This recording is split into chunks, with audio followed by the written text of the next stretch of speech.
What's up, everyone? Welcome back to the GlitchFeed Podcast, your source for everything gaming. I'm your host, Troy, and this is the week of February 6th.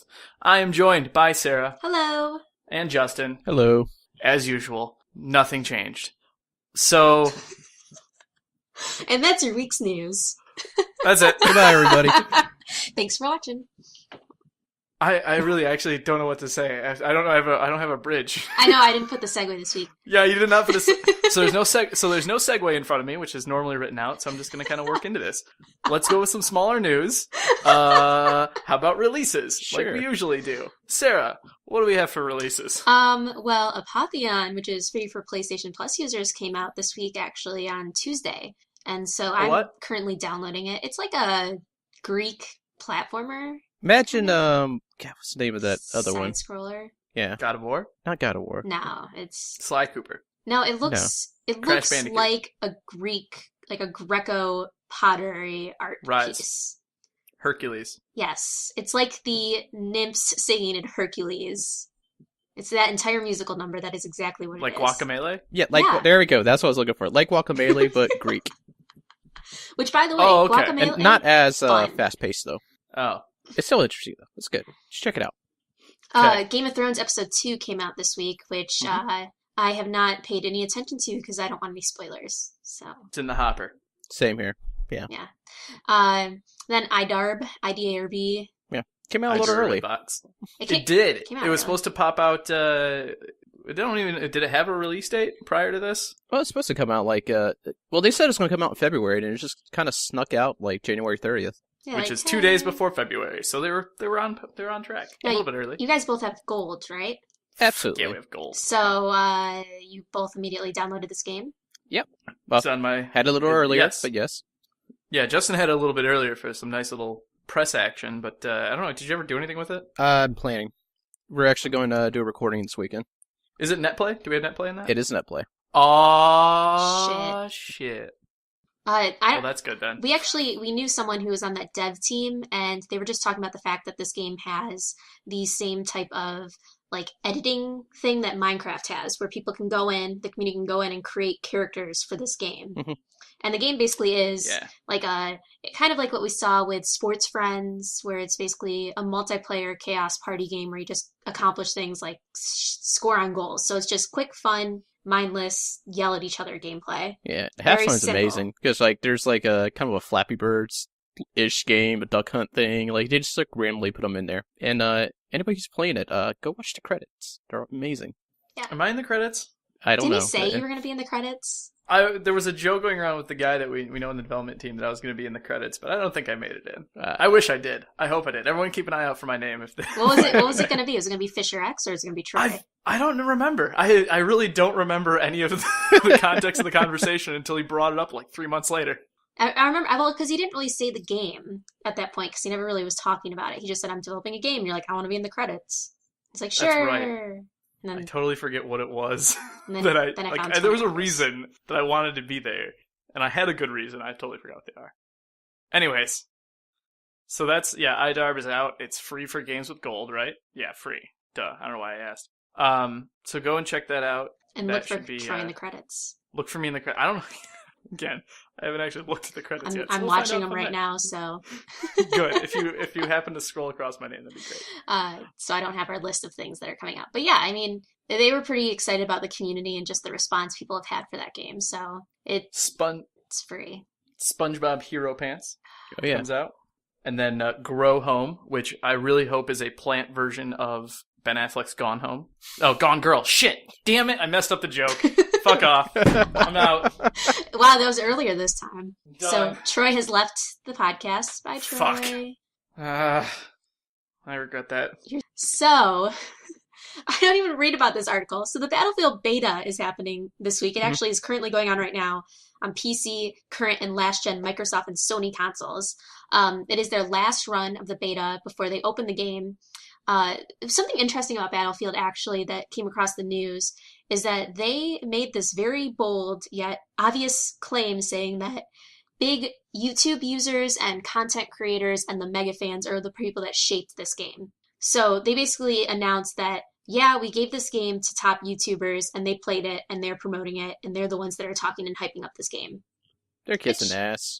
But I mean, it brought up an interesting point though, because and this is kind of we'll talk about this later with Nintendo. Is that if I'm sitting here, and I mean we're news, so we have that news focus thing. But if I'm sitting here as a super fan, and someone walks up to me and is like, "Hey, Sarah, I want to give you Battlefield early, so you have early access to this game. Play it, do whatever you want with it. It's great. Just hype it up. Am I gonna be as inclined to talk shit about it? Probably not. Probably not. So these big names, yeah, they're hyping it up, but they're targeting specific people to hype this game up. And I mean, it's interesting that they just upfront said, yeah, they're the ones that shaped this game. They're the ones that are doing it. So They're definitely marking out to the more U2S crowd and like that. And especially, they're definitely trying to cover up what happened last year with Battlefield 4. Just like, yeah, we're great. This Battlefield's good. Battlefield's always been great. Don't pay attention when it happened to 4. It's fine. Great. Granted, 4's great right now, but the launch was horrible.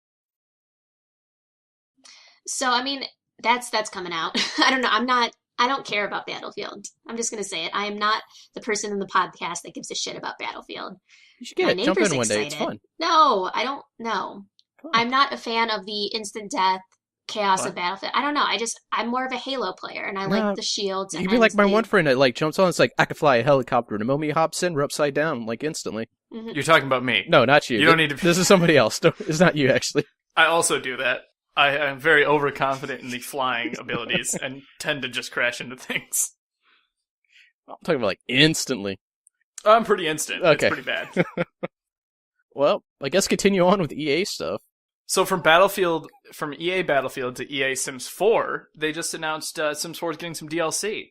They did just announce that EA is coming out with DLC, and I thought this is something that you might be excited about, because go back about 20 episodes when we first heard about Sims 4 and all of the jobs. One of the things we were surprised at was the lack of mundane jobs, so to speak. And so this DLC titled Get to Work adds a emergency room doctor, a crime scene investigator, a scientist, and an entrepreneur. So those 4 careers are in, and they also include aliens. But the interesting thing about aliens is that they hide among people. And so it's your job to figure out who is human and who is an out-of-world visitor.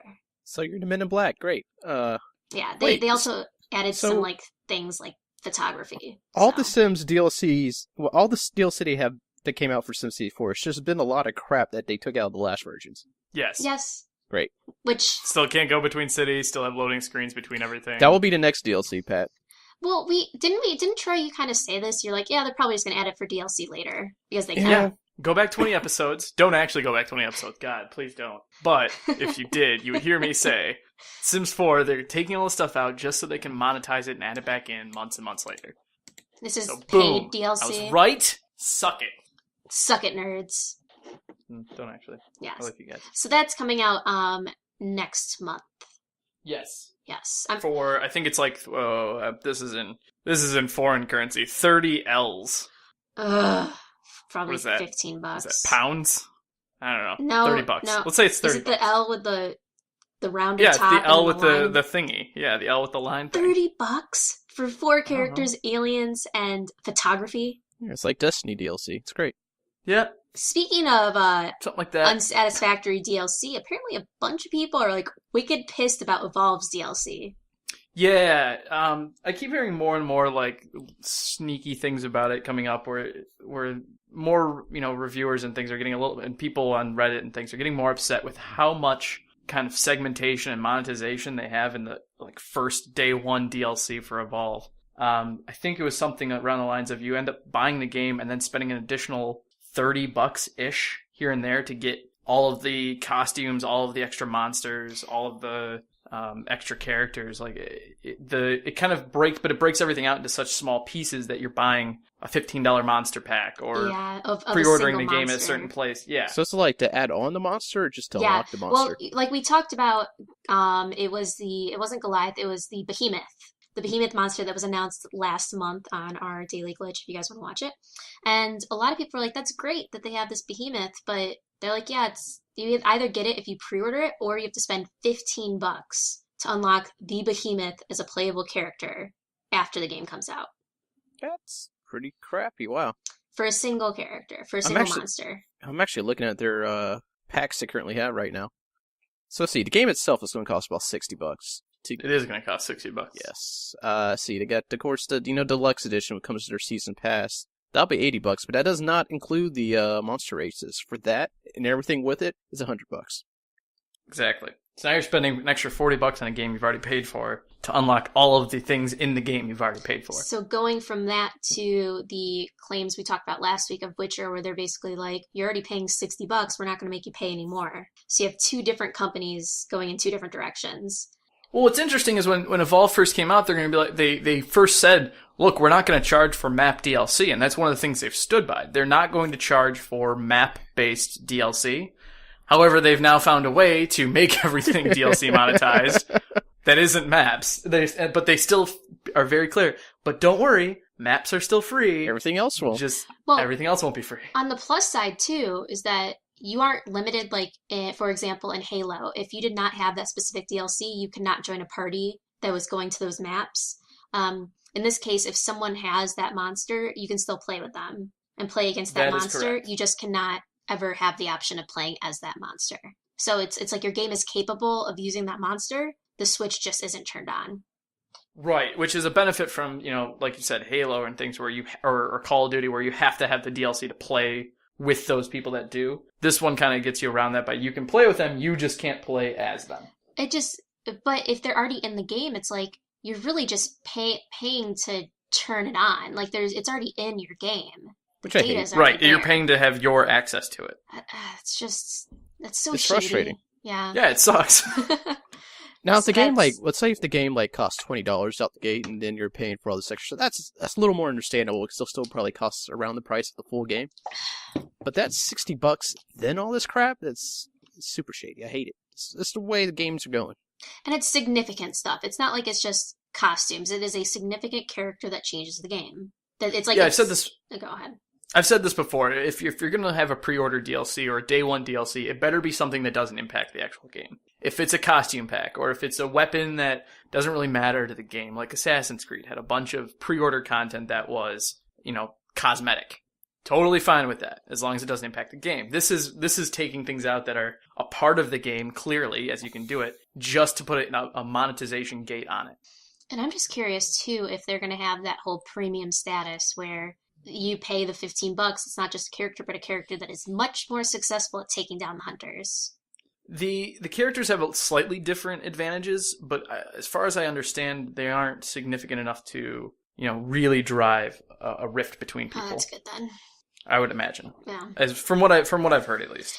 Yeah, people, since they started announcing those characters they've been honest and upfront about, here's a new monster, it's going to be this much money. People have just been very upset about it. So, who knows if they might be changing their tune. Well, the game comes out next 2 weeks? week? Next week? I think it's next week. So who knows what they're going to do. I mean, they're not going to change anything. They're still going to, this is all still going to cost $15, $20. And people are still going to buy it. Absolutely. Yep. I actually plan on picking up the game. I don't know about Justin. But... I'm waiting for a Steam sale. Yeah, I'll probably wait for a Steam sale as well, or maybe see if we can get our new friends to let us review we won't it. see a Steam sale for a while, I don't think. On a totally different subject. When would be the next one? Fall? No, or fall? Summer. Yeah, they still got their, it's February. midweek madness and their weekend deals. So. Yeah, but the good sale for that kind of game is going to be in their summer sale. We may see a 15% off, but that summer sale is where we're going to see that 20 to 25% off. Oh, Green Man Gaming, what do you got available for me? We'll see. I'm still probably going to pick it up pretty soon after the game releases. Though. It's fun. So even though the DLC, we're upset about that, I played the beta on PC. Troy, you played the alpha, right? Yes, I unfortunately was out of town the weekend of the beta. Yeah, but it's a fun game. Yeah, I'm sold on the actual concept of the game. Yeah, it's just I don't know about that DLC thing. Yeah, it's a trend that a lot of people. I think this year gamers are fed up with it and they're being very vocal about it. So a lot of the games now have that that kind of design going into it, but we'll have to see moving forward if a lot of games are going to keep that DLC design. Right. So, speaking of summer, they just announced last week or over the weekend that MineCon is going to be happening in London this year, and it's going to be happening the 4th of July. Bitter. They're still bitter. The British. No? All right. I'll let that one go. Edit that guy out. So yeah. obviously, someone's still a little bitter. Okay. But I saw a lot of mixed reviews. All the Minecraft people are like, yay, we get to see all of our Mine people. And then everyone else is like, well, all the kids are going to be going to this convention and blah, blah, blah. Like, not a lot of people respect this convention. No, because unfortunately a lot of the community of Minecraft people that show up to MineCon in years past have been kids. Yeah. Like, young kids. People use selective words. When I posted this on Reddit, they used the R word. They talked about, like, they used a lot of mental disorders to describe the people that go to this thing. And I was quite surprised, actually, like, with how popular that game is, that there's such a hatred for this convention. Yeah, but there've been a lot of compilation videos of like the Q&A sessions that have been really really hard to watch for the type of fans that they had. So was it like hard to watch like Rooster Teeth people asking, "Hey, how can I get a job at Rooster Teeth?" No, worse. Just really, it's kind of like really unsettling and off-putting kind of people at these conventions. Coupled with the fact that it's mostly kids, really is. I don't think I'd go to MineCon anytime soon. Oh. I mean, the cool thing about it, though, is you get to see all of the big YouTubers. And there are a lot of really successful YouTubers that have built themselves off of Minecraft, like the Minecrackers, which feature like Pause and BOO. And they have a pretty solid panel at that convention. And it's pretty entertaining. I mean, I would personally enjoy to go somewhere just to get a chance to see someone that, like, you know.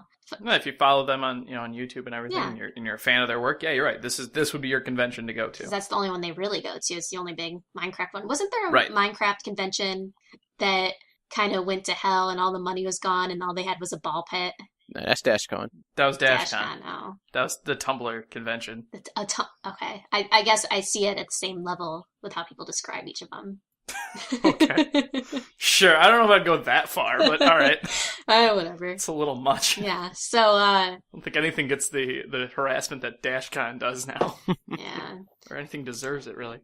So at GDC, which is coming up in a few months, and we'll probably have a lot of great coverage because everyone is hyping up GDC, they actually announced that they are going to give this year's Lifetime Achievement Award to Hironobu Sakaguchi, which is basically the guy that created Final Fantasy, and then he also did Blue Dragon and Lost Odyssey. And he has been basically identified as the person who established compelling storylines and plots as the driving force of video games.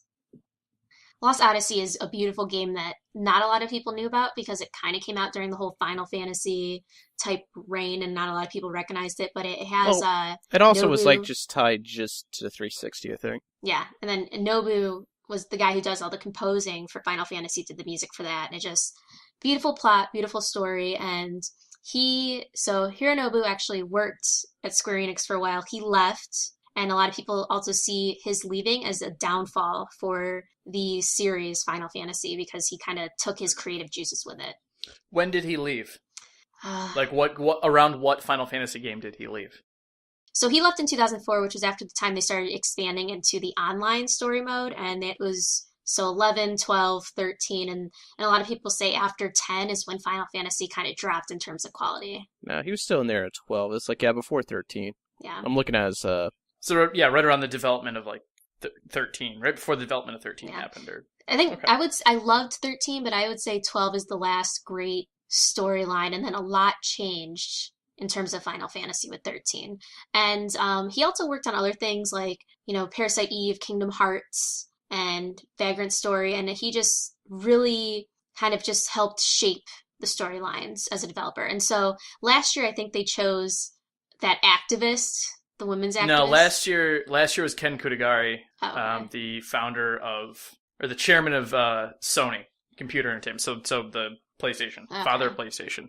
And then before that, so that was 2014. 2013 was Ray Muziak, the founders of BioWare, the co-founders of BioWare. So basically, we need to get some American people up in this Lifetime achievement. The BioWare people are both Canadian. So yeah. So I mean that's pretty exciting. Peter Molyneux, British, damn it. Yeah. I mean, the Lifetime Achievement Award, so I'm for trying to- those that aren't familiar, I mean, GDC is basically, it's the Game Developers Conference, so being recognized there as a Lifetime Achievement Award is pretty significant. So, That's a huge Um, honor. yeah, go Hironobu. Warren Spector was the last American to win it in And- 2012. He was the RPG for Deus Ex, and Thief and System Shock guy. Oh, interesting. Before that was John Carmack in 2010 for Doom. And then was Sid Meier American? I don't actually know these people. Were they American? No, damn it, Canadian.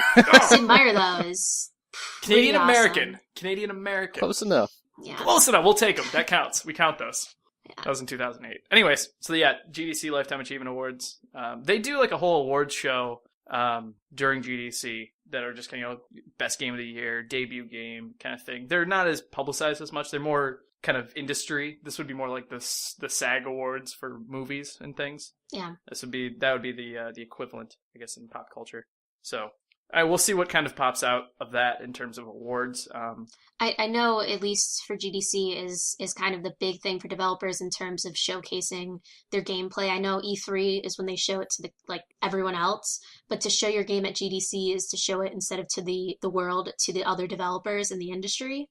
Yeah, GDC is more for the industry, and your E3 and those kind of things are more for the public. Mhm. These are, but a lot of, since, the onset of the internet and streaming and all that, all of these industry conventions have become a lot more public. Yeah. Think of like the Consumer Electronics Show, which used to be a very industry-centric thing, is now all over the place. GDC has kind of been getting that kind of coverage in the last couple of years. Mhm. So we're gonna a lot of companies. I think Microsoft recently. What were they posting? Something They said they were going to show off their streaming or their gaming at GDC. That's what it was. It was the Windows 10 streaming thing. Yeah. The back with the Xbox One and all that. They're going to show it off at GDC. So it's very that's a very big thing to show off at kind of an industry convention. Definitely, because that's the place where they're basically going to get developers to come in and say, "Wow, I like your technology. I want to make a game for it." Right. Or I want to find out how I can leverage this in my next product. Yeah. So, which I guess could be something for the guys that were in Sony Online Entertainment, because they just got bought out, and so they are now a new company, and they're actually going to expand from only Sony to other systems. So those are the guys that made H1Z1. H1Z1. They're responsible God, for... is that really what we're... No, Is that I mean, really if, what they're responsible for? give No, them they also did EverQuest. Come on. EverQuest. They did EverQuest. Yeah, they did a lot of old stuff. But the thing about H1Z1 is that the developers, like all the issues with H1Z1, it wasn't so much a developer thing as I think it was Sony's kind of reign over them. So what I'm excited about for this is that them moving away from Sony maybe will allow that game to flourish as it should. I'm worried because now they're working for somebody that's really interested in just the bottom line, not their creative juices. Like, if it's not going to make money, they're going to cut it. And I'm not going to be surprised to see something like EverQuest 1, which is still running and still having expansions coming out for it, to be cut. Yeah. So we're probably going to see some stuff like that happens. I don't know. Well, it's a wait and see thing. Now, hold on. Yeah. Sony Online Entertainment didn't just produce for Sony and PlayStation. SOE has been around for many, many years. Since 96, I think. SOE's been around, which is prior to the kind of PlayStation boom and the online gaming boom with PlayStation 3 and 4. They were releasing MMOs before WoW. There was, like you said, EverQuest 1, EverQuest 2, Star Wars Galaxies was SOE. Right. Really old things that really it's been separate from Sony for a long time. But the thing is they never were able to move to Xbox One and do multi-platform in terms of that. They were absolutely able to move to Xbox 360. SOE wasn't SOE the publisher for Final Fantasy XI? Yes, actually, I think you're right. That was on 360 and PlayStation 2 and 3. For sure. DC Universe Online, didn't that move to PC as well? That was off of PlayStation. A PC, yes, not on Xbox, Not on but Xbox? I wouldn't be surprised to see that jump now. PlanetSide 2 They did was they SOE. did not do Not 11. on Xbox yet. They did though. not do PC. 11. Their games are only PC and PlayStation and mobile. Oh. So, yeah, but see. like you mentioned, you did pull up DC, you did pull up PlanetSide. I wouldn't be surprised to see them make that jump to the Xbox platform soon. And EverQuest's next, whatever happens with that, I wouldn't be surprised to see that hit multiple platforms. Yeah, I mean, Sony just kind of dumped it. That's not, wasn't making them money anymore. Yeah, and I kind of read it, and it's like I was trying to remember, the only thing that really stood out to me for that was H1Z1. Like That's that's the only. Oh, is that the That's only the only no, thing so relevant that was to you right like now. recently. It's not like they come out with a bunch Oh, of okay. games. I'm worried about H1Z1. Why? Because DayZ copiers never do well, and Well, DayZ doesn't even do DayZ well. DayZ still has their fan base going. But the other thing is the whole When- we're not gonna you- do pay you to call win. me when the game We're gonna releases. oh never mind. We decide we're gonna do a pay thing. Don't worry about it. that I think was more of the developers, like we saw with Assassin's Creed. The devs were like, we're not going to do it, and then someone pushed from above and was like, no, you're going to do it, and then they backtracked. I think that was a mixed feedback from them. So. Oh, Okay, by the so way, on to- Sony Computer Entertainment or their online party definitely did push for Final Fantasy 11 or one of ones. It's like it just had multiple publishers for that. It's weird, but yeah. Well, it's not on their site, so. There were definitely, I feel like I remember the spin up on, maybe it was the PC version then that I'm thinking of. I don't know. Point is, it's gone. It's no longer part of Sony. They kind of wiped their hands of it and dumped it off to, who's the new company? It's like something light. I don't know. Daybreak, something like that. Daybreak, yeah. Yeah, Daybreak Game Company. Daybreak Gaming, yeah. So, I mean, they're all about, hey, it's a new thing. So, speaking of kind of interesting choices in terms of developers and publishers and whatever, so a lot of shit has hit the fan in terms of Nintendo's new YouTube plan that they announced over the weekend. So, they basically announced over this weekend content creators would need to join a creator program in order to get paid for the content they produce involving the Nintendo branded games. And we kind of saw this before with Xbox. Xbox announced an official list, and I think either Troy or Justin, you guys basically called it and saying, now that they've made this public, other companies are going to make this public. No, my point with Xbox was they set out guidelines. Right. They set guidelines for just in general defining the kind of broad terms of what streamers' rights are, basically. Nintendo took that and went off the deep end with it, in my opinion. Absolutely I mean, I was watching this kind of just slowly train wreck over the weekend in terms of people getting angry and frustrated with this. Like, I didn't look into it as much, so I was like, oh, that's great. They're finally coming forward. They're creating these guidelines for how people can get money for it. But then everyone's like, no, it's like they're taking over like 70% of the money, the revenue that people are making off of these videos. And then I come to see that you have to go jump through all of these hoops in order to even qualify to get paid by them. So let's back up a little bit. Let's do a little history lesson here. Nintendo, roughly year or two ago, basically outlawed in their world YouTube videos of their products. You saw a drastic decrease in monetization of Nintendo games being broadcast on YouTube and things. Which is funny because I know I personally have a group of friends who do Nintendo Let's Plays and they're monetized and they have never been flagged up to this point. So they said, we're not letting you do it, but they didn't really follow up with it as much. Well, hell, you saw there's whole studios that are made basically on just Nintendo games, like Game Grumps. Right. It's essentially the entire channel has always been Nintendo games or, like very old school kind of games. So, anyways, moving forward now to, fast forward a little while, they said earlier last year, middle of last year, we'll retract that policy. You guys can do whatever you want. All of a sudden, everyone started putting out Nintendo videos again. Then fast forward to January, Xbox released their kind of guidelines for streaming, and we said this will be the thing of 2015. People setting kind of guidelines for streaming. Nintendo announced over the weekend you have to join a creators program to get your videos monetized. If they fall under, now here's where it doesn't make any damn sense to me. If the game you're broadcasting falls in a list of approved games, you have to be a part of the channel program to monetize the videos.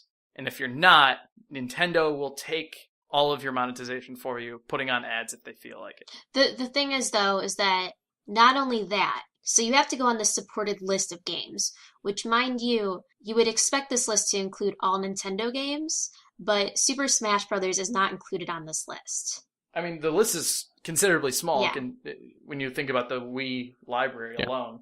But so they also basically have strict regulation in terms of how people talk about games and talk about the brand, and that you have to agree that you will not basically slander their games while you're playing. You will not comment on any or even feature any sort of negative aspects of the game or talk about negative things for the company if you're part of this program. You will be a liaison and positively present the games no matter your feelings on it. And these are, again, only games on the Nintendo list. right. And which are basically Mario and company kind of games. right. Essentially. It was judging from the list, Mario first party games. And the interesting thing about this, so going back to people like my friends and Game Grumps who have channels that include like partially games on that list, and they also include other games as well. If you want to be part of this program, you only can have videos that are on that list. You cannot do any other videos of any other games to be a partner. You have to only feature those games. Yeah, this doesn't make any damn sense to me. To be blunt, doesn't make any sense. They're limiting what you can broadcast. They're limiting what you can say about the broadcasting. I mean, and the fact that the list of games is only maybe 100 games long, if that, and it spans across multiple generations of hardware. I mean, the Wii games alone, there was maybe 6 or 8. Think of how many, Wii U games. Think how many Wii U games people are playing right now. Like, there are so many outside of that list. And like you said, Smash Brothers isn't even on that list for either console. It's just, Nintendo really doesn't understand what YouTubers can do for them. Like, they don't understand how, like, that free advertising, just, people more likely will go out and buy a game if they see somebody they like streaming a game or putting a YouTube video game versus an ad on TV or they read in a magazine. And I don't know why they get that. A ton of other companies get that. A ton of other companies just give their game away for free. Like, you do what you want with it. You get to keep all the money from your monetization. No problem. Just play it. Have fun. Tell your honest opinion about it. And I don't know. Nintendo doesn't get that. I don't know why they don't get that. It's weird. I hate it. I mean, it's a move in the right direction for them because they used to just either completely take it down or just completely take the money. So they're trying to give you something, but it's still... They're not trying to give you anything. They're trying to turn you into a Nintendo slave, and if you don't get anything. And they know a lot of people aren't going to do it, and so you're not going to get anything. Yeah. The other part sucks about this, too. It's not like you still get your full monetization. The way that works is like, okay, you monetize a video, Google gets their cut, and then they give you your cut, which Google actually does a fair percentage on that. Like, it's decent. But Nintendo takes their cut from your share after Google already took their cut. So they're still just being shitty about it. I don't know. They'll get it one day, hopefully, but it's a bad move on their part. Well, not only that, they enacted this policy basically overnight. It's in effect right now. Oh yeah, that's the other fun part about their affiliate program. It happened immediately. And the other part is, like, they straight tell you, it's like, these percentages could change at any time. They could change without warning. It's like, you just sign up to be a bitch. That's basically what you're doing. I mean, it's true. And you're signing up to be Yoshi. That's all there is to it. Pretty much. And then, yeah, it doesn't make any damn sense to me, the whole accepted games list, when you have, a console with a giant library like Nintendo has across all of their generations of hardware. And then they say you can only do videos on these 10 games and not to even have some big games on there. It doesn't make any sense. They say you can't basically use attempt to reverse engineer any aspect of the game or do anything that might discover code to bypass or circumvent measures employed to prevent limited access to any area. So basically speedrunners that use glitches to accomplish things cannot do so if they are partners. That's it's pretty broad kind of grab, but I think they more mean you can't hack the game with external software and then make a video about it. It's like what that line makes more sense to me in context of like the Xbox thing we talked about, where you can't have content generated from the game and put the game's name in it. You can't have Halo Machinima with the name Halo in it because it confuses brands. You don't want to like hack a level of Mario and then show a level of Mario that's hacked and say this is part of the game. That's like, I get where they're kind of coming from with that, but just to say you can only do that for 6 games, really, and then not to mention they're going to take 30 to 40% of your revenue off of whatever cut you already have taken out. It's ridiculous. And even if this policy went into effect overnight, even if they don't repeal it for another 3 months, when they realize they put their foot in their ass and they're going to have to take it all back, they've already taken 3 months of 30% revenue from everybody. And of course, some of the bigger YouTubers are like, some are like, we'll put up a Nintendo title, but if it gets pulled, we'll stop playing Nintendo games. There are a ton of other games we could be playing right now. Oh, huge names. PewDiePie, I'm not going to say his name. That asshole, as well as like Jim Sterling from Escapist and a couple different major networks have all said, do whatever you want, Nintendo, but it's going to end up hurting you. Like, we're going to take our stuff down and not produce content for you. A lot of other people that aren't being so negative in terms of YouTubers have also pointed out a new Nintendo survey that came out where they're basically like, do the survey, fill it out, and let Nintendo know how much Let's Players impact you buying sales or your influence on the game, so they can understand how big of a deal it is to limit and anger Let's Players and how much it's going to hurt them. Because you have people that like only buy Mario Kart or only play Mario Kart because they know other people are playing. And when you stop doing that, I mean, I know that game companies are scared. They're absolutely terrified that by having a game online and having people play through it, no one's going to buy the game. But it almost gets to the point where if I see a game I don't want spoiled that I want to play, I'll buy it ahead of time and I'll play it and I won't watch those videos. It's not the other way around. I'm not going to watch a video so I don't enjoy that experience. In fact, if I see someone having fun, I'm more likely to buy that game because it looks fun because I watched it on that video, because I'm educating myself as a buyer. And when you limit that, I think it is going to harm them in a big way. Yeah, and this isn't just Let's Plays. This is any content developed with its walkthroughs, its cool videos that normal people upload. It's everything, not just, Let's Players, not just people commentating. Never mind. So, I mean, shame on you, Nintendo. And just, I hope, you're just trying to figure it out and figure out what you want to do and that you're going to listen to people and this is going to change in a few months. And this is really just a beta, as they claim. I hope so. And I hope that they pull this out of beta and remove it altogether. But we know that that's not necessarily going to happen. If only. Yep. So that's Nintendo. I really don't want to spend any more time on them because I don't want to give them any more publicity on this. And I'm really not comfortable with them right now. I have one last thing. Let's move on. Just, if you're going to sign, if you're going to sign up for that program, read the stuff and make sure you agree with it. Don't trap yourself. Absolutely. If you don't feel comfortable with it, don't upload content. Yeah. It's simple as that. And it's unfortunate that you have to make that decision, but the company's kind of forcing it. And we were talking about this ahead of time. This is not limiting you from uploading a video. It's just limiting how you get money off of it. You can always upload a video and just not monetize it. Like, they can't stop you from doing that. The concern there is Nintendo will just monetize your video out from under you. Yeah, but, I mean... If you don't care, then that's fine. Yeah. That's up to you. But if you're looking to make a business decision and produce revenue from a product that you're making in terms of a Nintendo video, you're shit out of luck. Yeah, it's better to put that space with a different series than worry about that. So, and that's it. Thank you, Nintendo. On to bigger and better things. Like, we finally all played Dying Light this weekend. Oh my god, did we play Dying Light? Yes. So if you guys have been following us on Twitter and on Facebook, which hopefully you have, we posted a video of the three of us playing with some of the ConCal guys, our friends Brad and Josh, and we played basically 4-player co-op with a Be the Zombie mode in Dying Light, and we played that on Saturday? Yeah, it was Saturday. Something like that. Yeah, it's the mode is basically 4 versus 1. It's like kind of the 4 humans versus the 1 zombie. Kind of like Left 4 Dead sort of style, where you have to get to an objective, complete an objective while the zombies are trying to kill you. It is so much fun and so much hectic action that it's awesome. It's a lot of fun. It basically, we took turns being the zombie, and but what we had to do is we had to go destroy nests, and so we had to run to about 4 different areas of nests while the zombies hunting us down, and you have 10 total lives. So as soon as that 10th person dies, the game is over and the zombie wins. And there were just times where Josh would just randomly die because he was lagging behind, or I just got really quiet as the zombie. And then I could just hear Josh being like, I'm really nervous. Oh my gosh, I'm so nervous right now. She's being too quiet. Like, it was a hoot.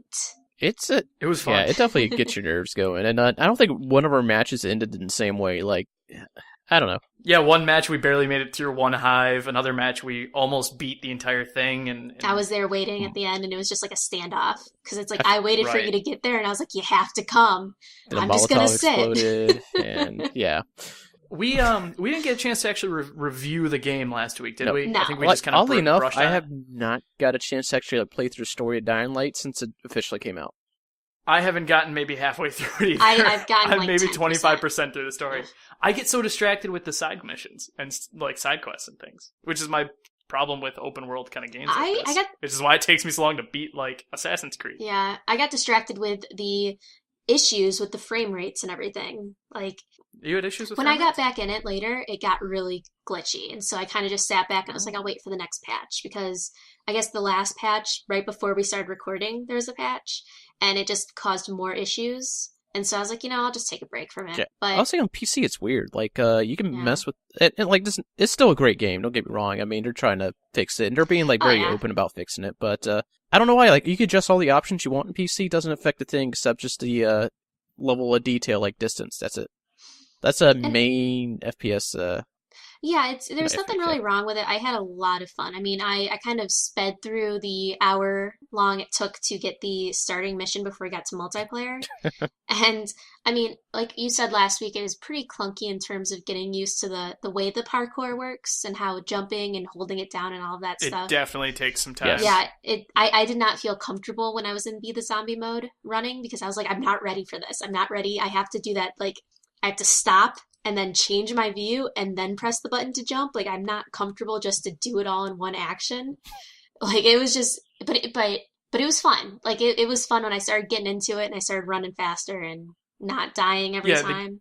The game definitely changes once you get a feel for the controls. Yeah. It's a little clunky when you first start because you're not used to the first, the parkour kind of game feel is common now with things like Assassin's Creed, but it's weird when you put it in first person. Oh. It's a totally different kind of game when you try and do that in first person. So you have to get adjusted to, I am looking straight ahead. I can't see that there's a ledge next to me or a ledge behind me because I'm looking up at a wall. That's the other part Like, too with the ledges. You actually have to look at what you want to grab onto, or you're not going to get it. Yes. Yeah, you can't just kind of jump and know that there's, I know that the lip is above me. I have to actually look at it and jump. And it becomes a nice little exercise of, mastering the controller, if you're playing with the controller, which I am, of looking and jumping where you want to. Once you get a hang of it, the game is a totally different world. It is, especially when you unlock the later abilities to let you slide under stuff, roll, a bunch of other crap too.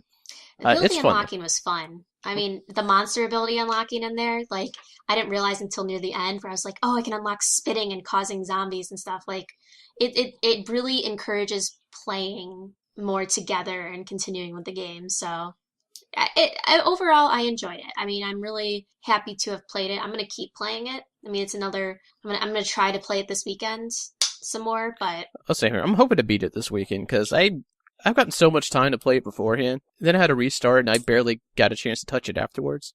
I don't know. I feel like I kind of owe it to go ahead and beat the thing now. Yeah, I feel bad when I go into it. I'm like, oh yeah, let me go get this story mission. Or I could finish these 3 side missions. And while I'm at it, do 16 other things. I could really use some more alcohol for Molotovs. Let me go find some before a side mission. Definitely sounds like picked up Dragon that, Age. well, yeah, definitely the new Dragon Age, but, like, how the recent Far Cry games have been treating the side quests and stuff. Yeah, they're all, like, the safe houses are very much like the kind of point, capture point. Oh, yeah, thing the of, outposts, yeah. Or Far Cry, rather. or like in Assassin's Creed, just the viewpoints and being like, Synchronized yeah, points, the sync yeah. points, or like I think in the later games, the actual Templar dens, and you're just running around, you're like, wait, I haven't really explored this area, and there's this giant red symbol telling me I need to clear that space. I'm in the middle of a mission, but I'll take care of that first. I better do this first, and then I'll go on the way to the other thing. It'll be Also, fun. if you're playing the main game, like, they hide a ton of Easter eggs around, which just pokes fun, or at least nods to a ton of, I guess, video games they enjoy. Yeah. So, I don't know, I found like one guy's like, hey, I'm Dean, you can call me Rocket. I'm like, oh, really? Okay. He's like, I just got off a mountain climb. Like, I don't know, it was cool. So, I mean, it's good. I plan on playing more. I'm going to see if people can play at my LAN this weekend. Because I liked multiplayer. I enjoy games with multiplayer. I enjoy playing with people that I know and just can mess around with. Like, I'm much more comfortable playing with people around me. And this game is great for 5 people to just sit down and just keep playing and rotating out the zombie and just Or not fucking even with each that, other. just 4-player co-op and the main story and stuff is great as well. Oh, I don't like doing Yeah, that. I mean, Justin, you and I played co-op for a while, and it was actually a lot of Yeah. fun with co-op. It was kind of almost a different feel to it. It felt a lot more fun when there was someone else kind of experiencing. Yeah, stuff which I with think me. we have that video up as well now on my channel. You put it on it was on your Yeah. channel and stream, which I gotta say, Mhm. it looks like shit, Oh, yeah. but sounds a lot better. It's fun. I mean, speaking of looking like shit, Yeah, let's not worry about my con. Mine was bad too, so Yeah, don't worry about it. So we had some issues with recording, and by we, I mean me. I don't know what I did wrong, but my video came out very, very compressed. You had a low bit rate and a weird ass resolution. I don't know what happened, but I just recorded. Justin and I recorded some content later that day. Everything looks fine. Everything looks great. Did you use OBS? I don't know what happened. I used ODS for that, Because and I used DX Story for the one that Justin. Yeah, because OBS basically they've identified as it's one of those weird games where it's like OBS does not work with them, and that's why mine was bad too. So it's not 100% true because I tested that later and actually kind of works. They could have fixed it. Maybe. I don't know. Anyways, but whatever. So we'll there's a couple of videos up of us. We're gonna put some other stuff out pretty soon on the Let's Play note. So we'll see how that pans out. Yay! So yeah, I guess a little wrap up here. What are you guys doing, Sarah? I'm going to LAN this weekend. I am really excited. I haven't gone to LAN in a while. There's going to be like 40 people there. We're going to play shitty multiplayer games, and it's going to be great. Did you guys go to LAN centers? No. Like in the early 2000s? Nah, I live in a place where people are far and distant, and we don't do that type of thing. Oh. Makes me sad. Shout out to Strike Zone Gaming in Fenton, Michigan, which is closed for many years now. I would go there like on weekends for 8 or 10 hours. That's basically what I did, and would play. That's where I first played Dota. Basically that. Anyways, sorry, Sarah. What else are you doing at this dumb LAN? It's not dumb. I'm sorry. I don't know. Like I said, I'm gonna try to see if other people have Dying Light and play that, and maybe I'll catch up on some games I haven't played in a while. Like not even finish. Just play some more Dragon Age and stuff. I don't know. Just play. I'm gonna play video games for like 48 hours. Whatever happens, happens. What about you, Justin? That kind of party. Probably I'll be editing more this weekend. Like I've actually been busy the past couple weeks, hoping to get some gaming in. Like just me, not streaming, not putting on a show, just sitting back and get to games myself. So hopefully that will happen. But nah, nothing else. Nothing too exciting. How about you, Troy? I don't know. You gonna do a play date this weekend? Maybe. I don't really know what I'm doing yet. I got some stuff I want to do, but the more recent Nintendo thing kind of killed some of my ideas. So I got to figure some stuff out. But I don't really have anything on my list that I'm playing right now. I'm just kind of in between games and in between stuff. I'm waiting to pick up Evolve. I got to finish Dying Light. There's a whole list of shit I want to do. So we'll see. I might get into Battlefield this weekend. The beta. Check it out. Yeah, with the beta, I might do that. I don't know. Well, we'll find something. Okay. Anyways, so that's it for us. Thank you guys for joining us. Check us out on YouTube for our daily news videos, Daily Glitch, over on youtube.com/c/glitchfeed. Follow us on Twitter. That's it. Thanks, guys. That's all. Thank you. And Bye. Stat. Stat.